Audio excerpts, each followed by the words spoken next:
Hey guys, welcome to Unfulfilled. Today I'm so excited to have Jules on the podcast. Jules is the host of Happy For You Jules, a podcast of her own where she dives into mindset, being, and guiding you through your 20s journey. So naturally, Jules and I had to get on and record together to help everyone navigate their 20s. So I'm so excited for our conversation today. Hi, Jules. Welcome to the podcast. Hi, Camille. I'm so excited to be here. We actually met on social media, so this is our first time finally getting to talk, and I'm so excited because we have so much to talk about. So much to talk about. And funny enough, our first topic of conversation is going to be social media. But before we dive into that, very briefly, I would love for you to just tell us how was Happy For You Jules born? Yeah, so I was in grad school for the past 2.5 years for occupational therapy. And for those who may not know, OT is basically helping people mentally, but also physically gain their independence basically back again. And always listening to podcasts for my own mental health because going through a lot. And I ended up having a mental health psych clinical. And I was always referring to the podcasts I was listening to, but I was also really into my own self care, my own self worth, and I was just really building that on my own. And so, because of that, I had friends and family that were always, you should start a podcast, whatever.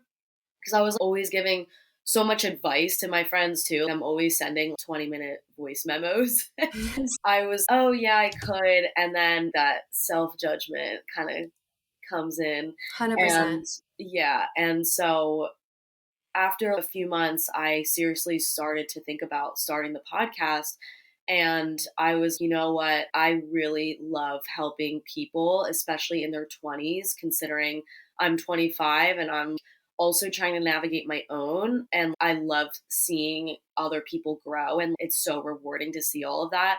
So I was like, you know what, I'm just going to start a podcast, see how it goes and hopefully grow from it. So I'm 5, 6 months into it now, but I'm so excited because it's definitely growing. I'm learning a lot about myself, but also building an audience and learning about other people too. And it's been really fun. Yeah, I couldn't agree more. I think half of the amazing part of it is the growth that I'm experiencing through it myself, and it sounds like you're growing a lot going through this journey also. And so it's almost like two birds, one stone. We're fulfilling this really cool thing that we're excited about, but also I found I've grown the most since starting the podcast too. So that's just a really cool part of it also. With starting it too, having that support from friends and family was also super important because you're overcoming that fear of judgment of how are people going to think of me, blah, blah, blah. But building that social media connection with others and they're like, actually, your work is really making an impact. And then you're like, wow, I didn't even realize how much it was making an impact. 100%. I so really, and this transitions perfect into our topics for today. So, to take a step back, today we're going to cover social media comparison FOMO, all in one bucket up here. And then next, we're going to transition into this loneliness that we're all feeling in our 20s as we navigate our relationships. Because we both had to go onto social media, even more so starting this podcast journey, I really want to dive into how social media has had an impact. How has it impacted your mental health, and what is your relationship with social media? Yeah, to be completely honest with you, it's positive and negative, but recently it's been more so negative.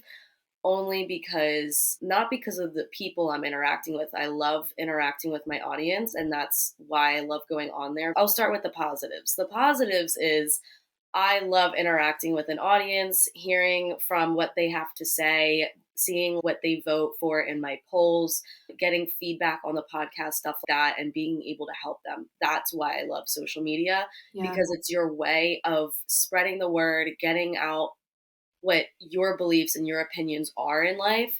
And that's what I love about it. And then seeing other people in the podcast industry and seeing what they're doing with their podcast and using it as a way to be motivated or inspired for your own as well. But the negatives is that when I'm on there, you get sidetracked, ending up scrolling through reels, and then you end up in a whole other section that you planned on going on there to initially post a poll to like gain some feedback, and then 10 minutes later you're suctioned into the impacts of seeing the most random reels of what other people are doing in their lives, and people traveling, and maybe even people living in these great places. And what's making it so hard for me is I'm living at home still and I'm working now, so I'm trying to pay off my loans, and seeing what other people's lives are and mindlessly scrolling through. It's fun to look at what other people are doing. It's entertaining, but then you come off of it and then you feel guilty or just in a negative state, which is not benefiting my mental health. So that has definitely made an impact on me negatively, because then you're getting pulled back into that comparison. But in addition, physically having your eyes glued to your phone for so long, and I end up getting a headache, my eyes are getting strained, I'm not even breathing sometimes.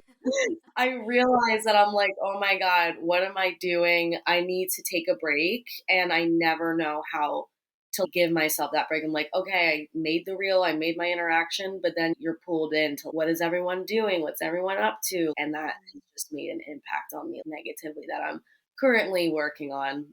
Yeah, and that's the goal of the algorithm, right? They want to suck you in, so they feed you exactly what they know you want to see, Hmm. and it does make it so hard. I so agree. I go on and I have an intention. I'm like, okay, I'm gonna post this or I'm gonna message this person or something like that. And then 10 minutes pass. I'm like, what did I even enter the app to do again? I literally almost forget because I just get sucked down this entire other rabbit hole. Hmm. And it's no wonder that we've all had so much trouble with focus lately because we're used to just constantly scrolling through a million different things at once and glancing at it for 2 seconds at a time. And it's just really difficult because our access to this massive rabbit hole of endless information, endless ways to compare ourselves, and endless stimulation is just one swipe away. And I find it makes it really hard to unplug and to step away. And let's be honest, we're all addicted to our phones and addicted to this thing, whether we want to accept it or not.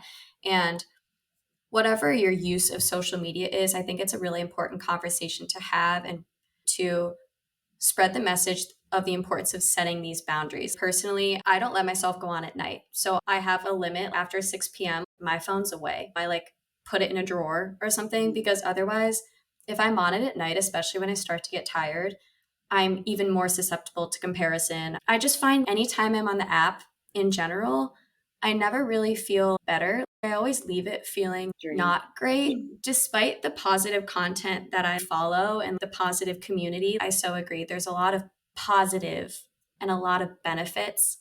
But at the same time, if I spend too much time on it, I always feel worse I leaving. agree. And I like your idea too of just putting your phone away. Like you reach 6 o'clock and then you're done. It's the only I, way. Out of sight, out of mind. Otherwise, I'm like, where is my phone? and something I do is usually I know that more people are more active at night. So I'm more able to reach my audience at night. So I'm stuck between, do I go on my phone and have to try really hard not to end up scrolling, or do I just take this time for myself? And honestly, what I've ended up doing is the same thing. 8 p.m. hits and I'm like, I'm done unless I think of a really good idea. And I'm like, okay, I have to post this right now for the podcast.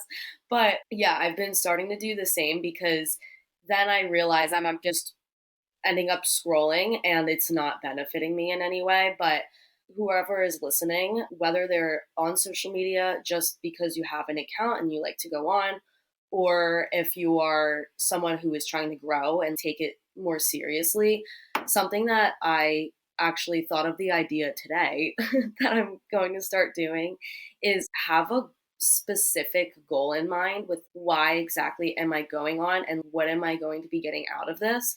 And for me specifically, I'm going on to interact with people to gain an audience. So instead of me going on and not having a plan and end up scrolling, I'm now going to be like, okay, I'm going to interact with 10 people and gain some insight through that.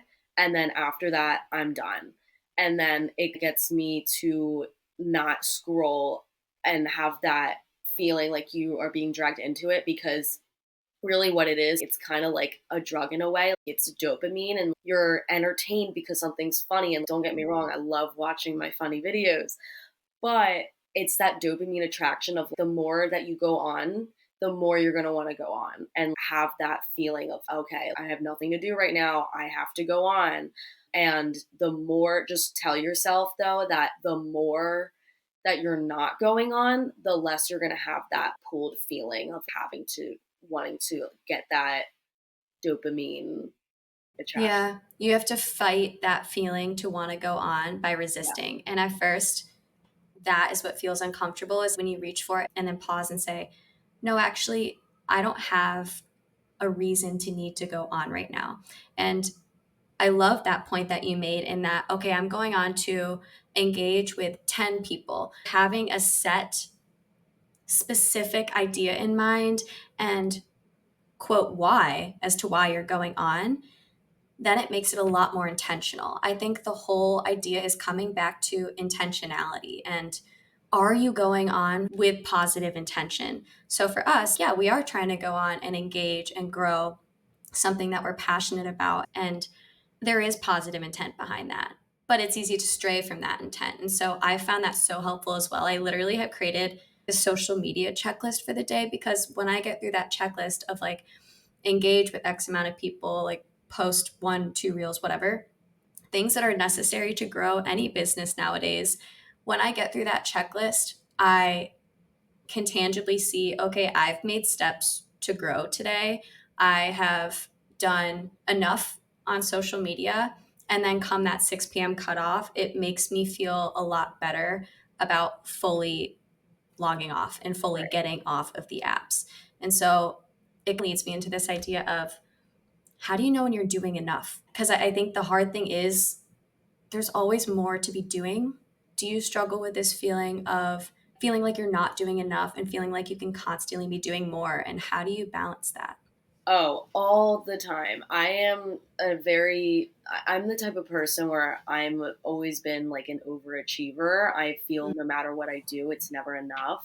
But that's something I've been working on for a while now. And what I've done is I do the same thing with the checklist. I will have a checklist, and this goes for anyone who, regardless of whatever you're doing, whether you have a job, you're in school, whatever it is, I have a checklist. But if I don't get through that checklist, normally I have the feeling of, oh my God, I'm not satisfied. And then I go to relax for the night, and I feel guilty for doing that. But Mm-hmm. you have to tell yourself that in order to get done the rest of the things on your list, you have to relax in order to recharge. We need that time off of nothing or whatever self care that you have to do, whether it's reading or coloring or whatever it Mm-hmm. is. I have been telling myself recently, which it takes time, but over time it's been getting easier, is I just tell myself, okay, I've done the best I can today. Because you could easily get like 5 out of the 8 things on your list, and all of those had taken a very long time, but then like you didn't finish the checklist. So technically you're like, oh, I'm not a failure, but I didn't succeed as much as I wanted to today.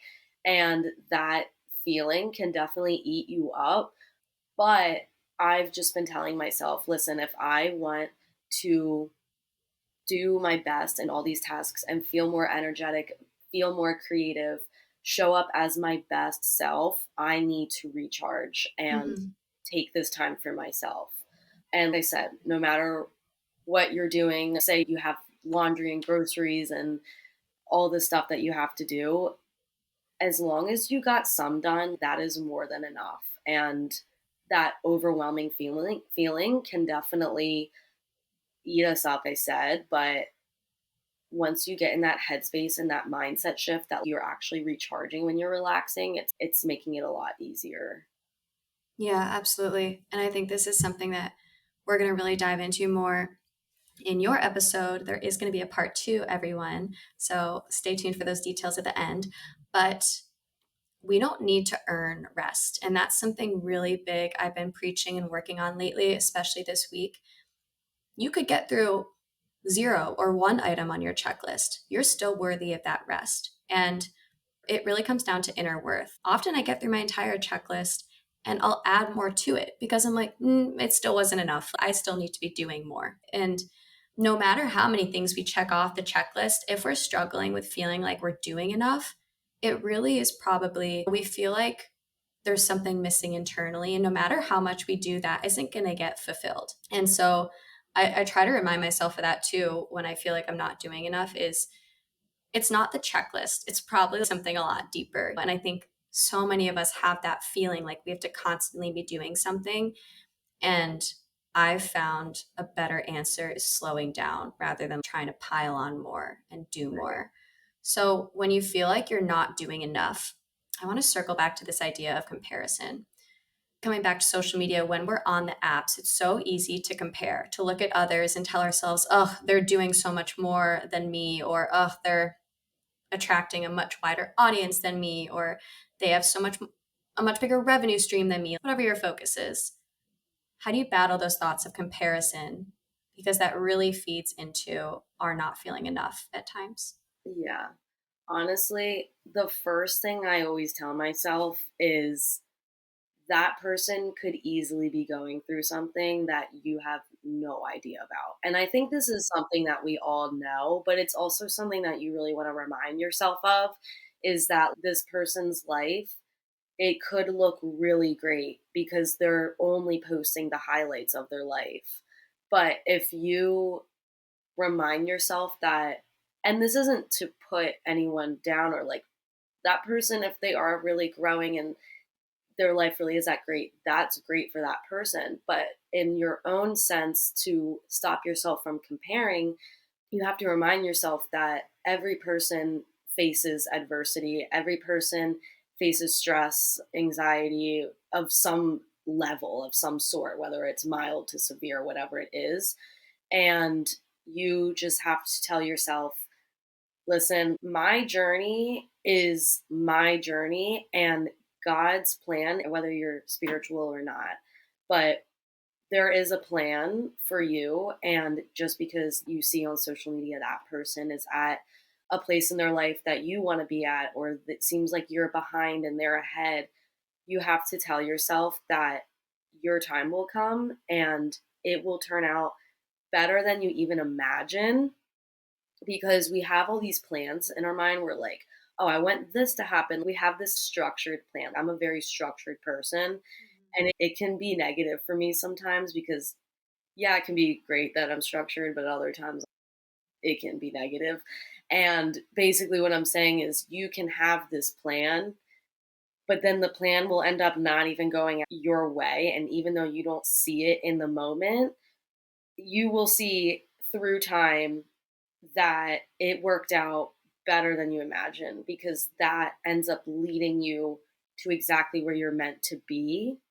And whether they said you're spiritual or not, God or the universe or whatever has a plan for you. And it's hard for us to remind ourselves of this when we do see physical pictures of people on the beach and people traveling and all the money with it's insane. It's overwhelming seeing all of it, but just know that person had to start somewhere. You have to start somewhere. We all have to start somewhere. So that's often what I tell myself when I'm starting to compare myself, which can be difficult, but consistency and repetition. It's just the amount of times you have to tell yourself that. Yeah, retraining your mind to remind Mhm. yourself, hold on, the universe has a timeline. I'm abiding by the universe's timeline, as uncomfortable as it may feel at times. And that person has a timeline, and that person has a timeline. And I very much agree. I'm realizing more and more throughout this conversation we're very similar people. I also can be very structured, and again, motivation's a great thing, but I think it means we're always extremely hard on ourselves. And I think that comparison muscle is a lot, I don't know, more prominent maybe if we're a lot harder on ourselves. So it's we see someone else having success. The human instinct is to compare ourselves to that, right? One big mind shift though lately that I've tried to work on is, okay, what do I envy maybe about that person? What am I looking at that I'm comparing myself to? What aspect of their life would I like to incorporate in my own life? So I almost try to shift that negative frequency of comparison into admiration. What could I incorporate more into my life that might mirror something in their life that I admire? Because at the end of the day, we don't want their lives entirely. Like you said, there's so much behind the surface that we're not seeing. This is such a random example, but Justin Bieber posted that picture of him crying a couple weeks back. And I don't want to see him sad, poor Justin Bieber, but also part of me was relieved because I'm like, wow, this billionaire pop star also has his own struggles. And Yeah. no matter how cool or perfect or successful someone's life looks on the surface, there's so much beneath the surface that's not revealed. And so at the end of the day, we can admire or compare ourselves to certain components and aspects of people's lives, but we don't want the whole thing.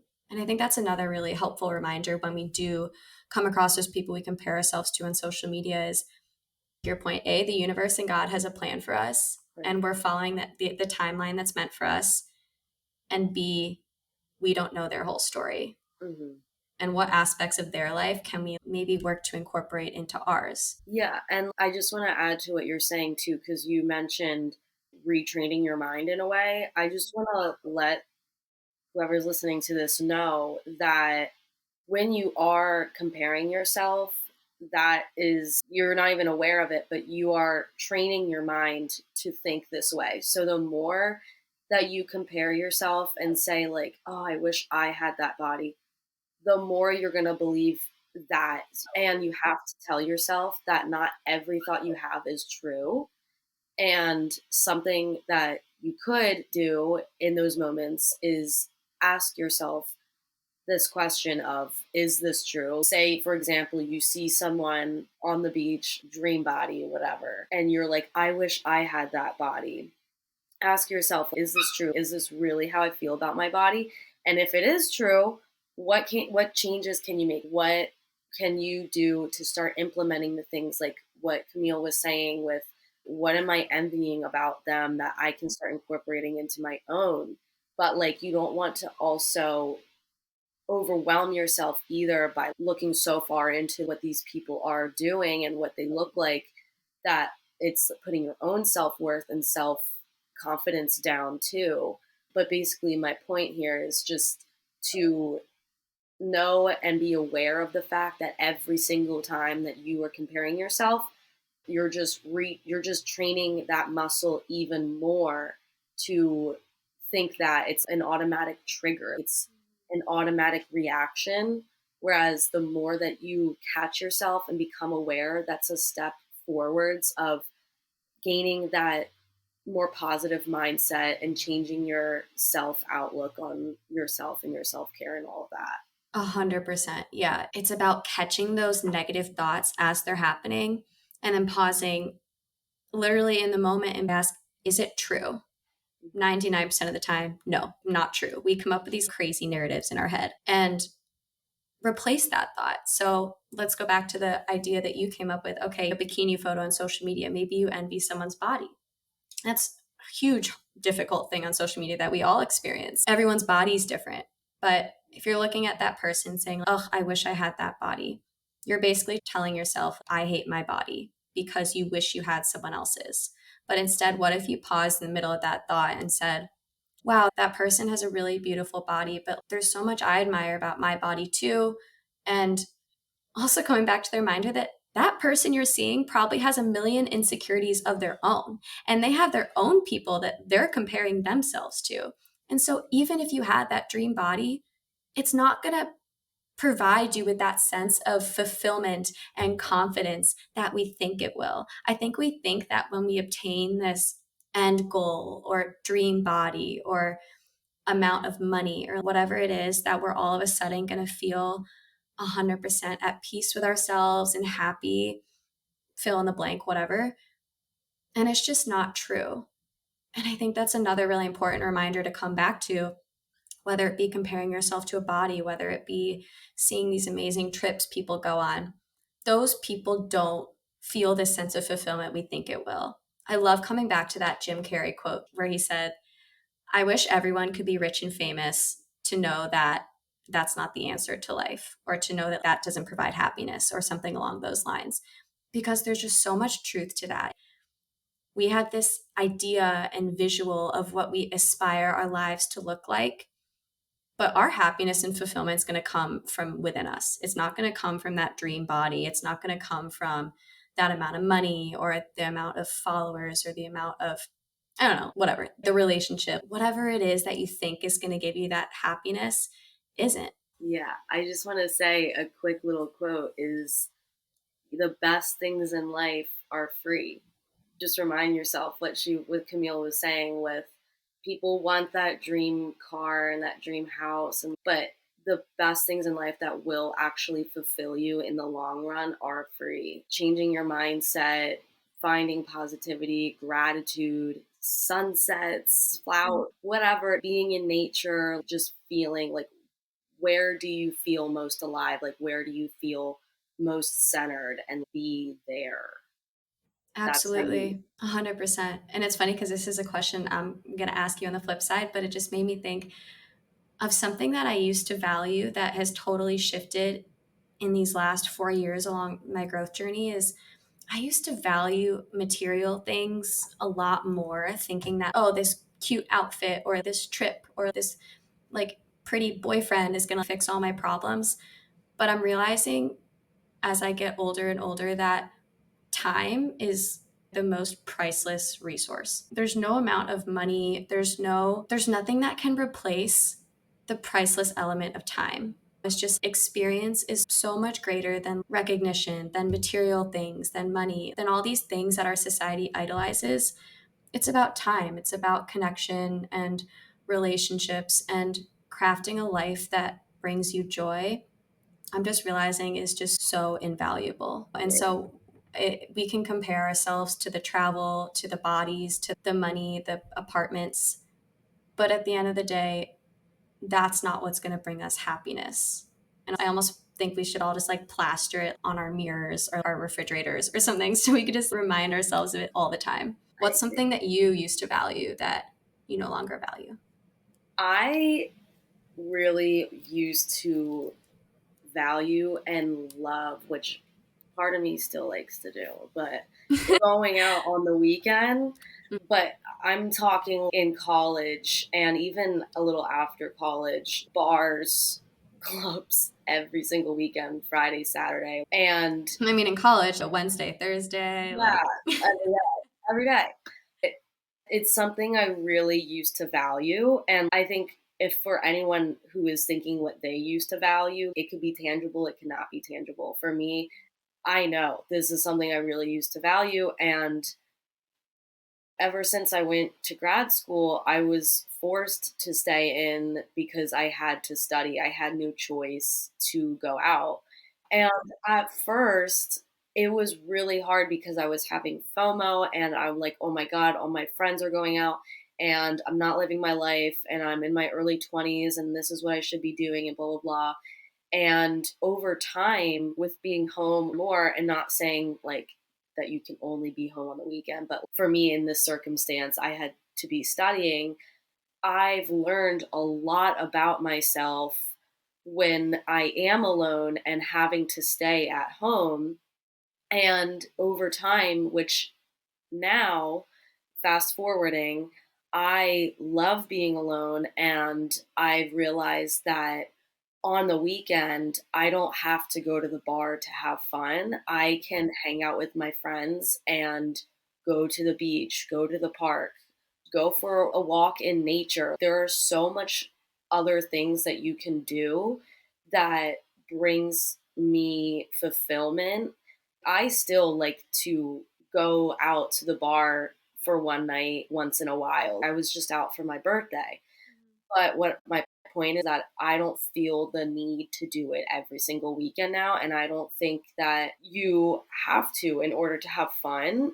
But if whoever's listening to this, you really do enjoy going to the bar every weekend and that's what fulfills you and that's what makes you happy, then that's fine. But this is how I am and how I realized that with my growth and finding my own self love and care and building my journey and becoming a better version of myself, it's more so like doing things that bring me long term fulfillment by just doing things that make me happy, being outside, being in nature, quality time with people. I couldn't agree more. I'm so glad you brought up this point because it's really hard in our 20s when we're experiencing those feelings of wanting to stray away from that lifestyle because I think it makes us like a little bit ahead of our years in certain instances because I don't know if you feel this way, but most of my friends still really like to do all of that. And I feel a bit of a sense of isolation because I feel like I have to sit out, not have to sit out, but I choose to sit out of those late nights in the bars. But then I go on social media and see them all out doing the thing. But anytime I've found that I would force myself to go do that, knowing that it wasn't really what I wanted to do, but I almost felt like, oh, I'm in my 20s. I should be doing that.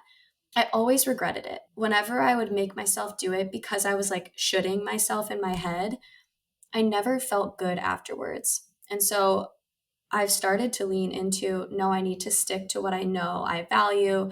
I need to just go by social plans that I know I'm going to enjoy. And again, same to you. I still go out once in a while, but I don't like to do that every weekend or like have the late nights where it ruins the next day.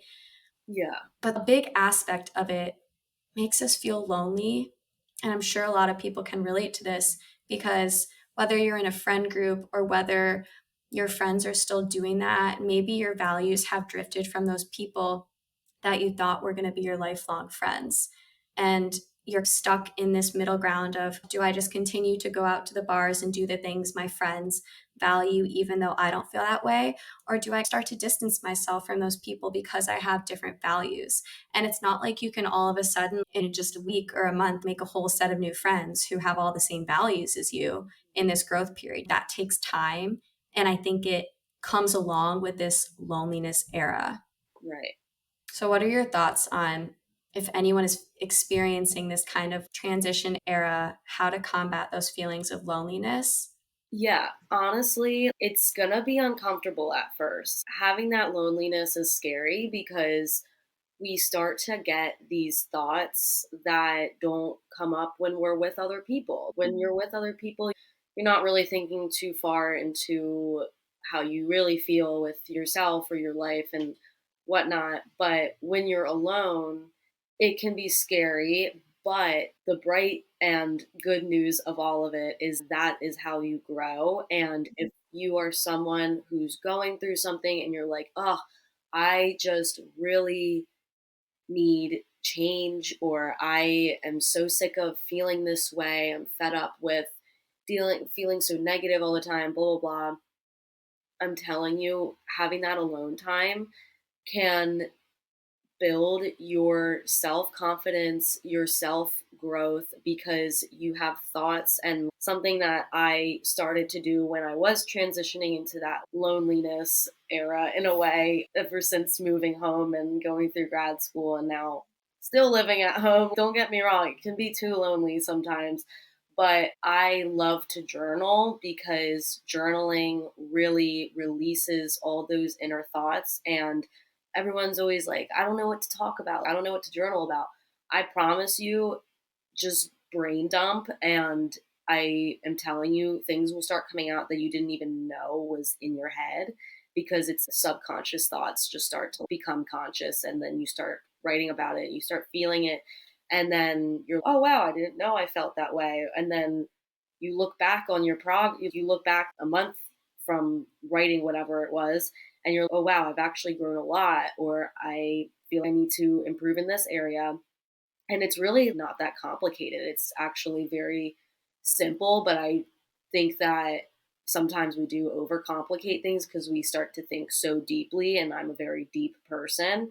So I get that. But when you are transitioning into that lonely, or say you are lonely right now, whether you're single or you are living at home, or maybe you still are going out with friends every weekend and those friends aren't fulfilling you enough to the point where you still do feel lonely, because people can be lonely and people can have a lot of friends and go and do things but still feel lonely. And 100%.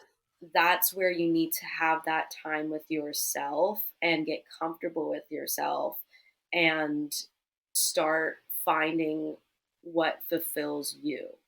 But like I said, don't get me wrong, being in that, sometimes it's a little too lonely out here. So I get it. But you really, in those moments, you just have to tell yourself that this is just a moment in time.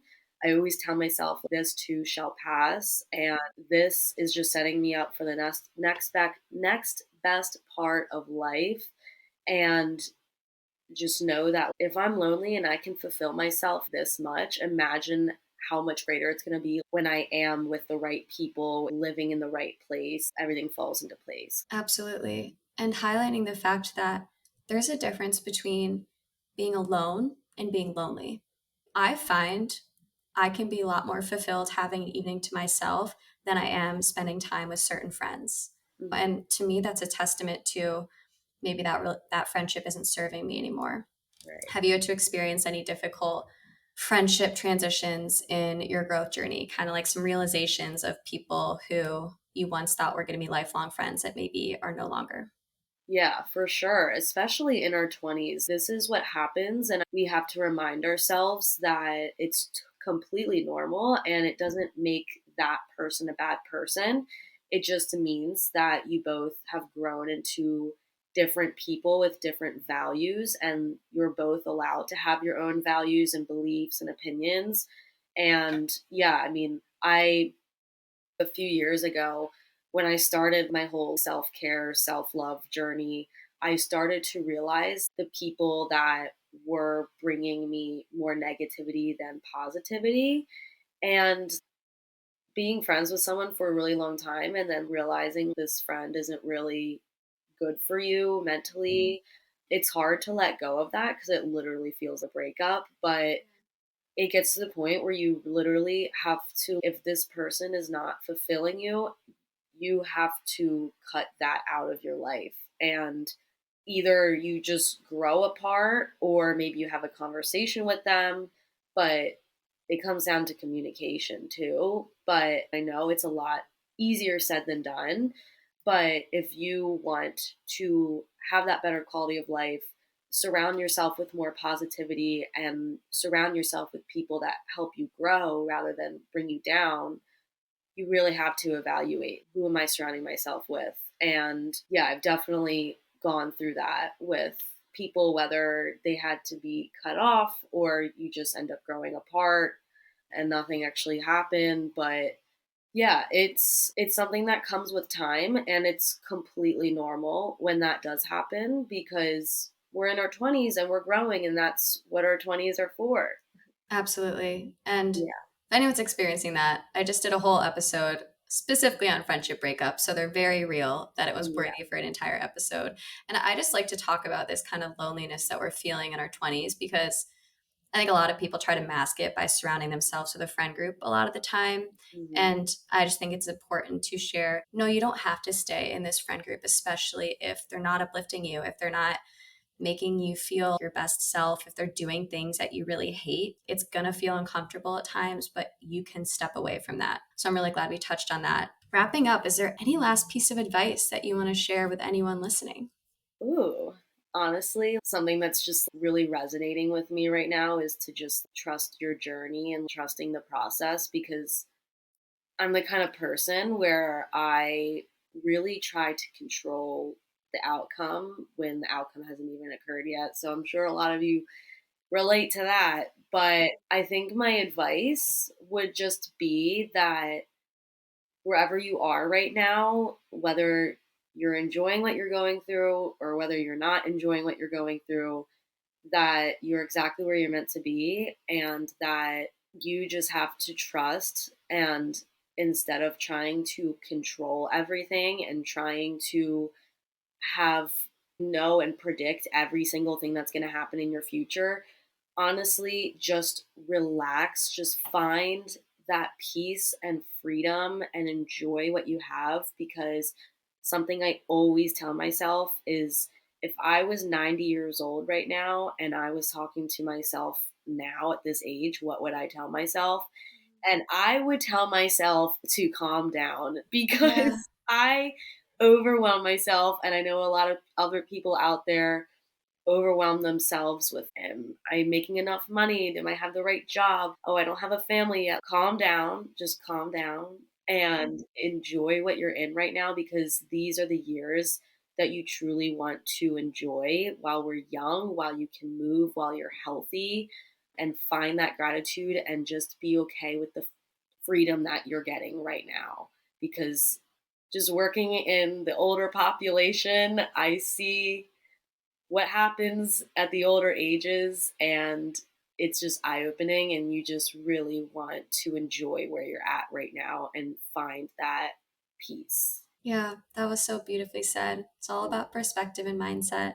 Mhm. Jules, I had so much fun talking to you. And Oh, again, me too. everyone, we are going to have a part 2 on Happy For You Jules. So if you enjoyed this conversation, if you want more from me and Jules, stay tuned this Friday for our part 2. That's going to be talking all about how to manage work life balance, feelings of overwhelm.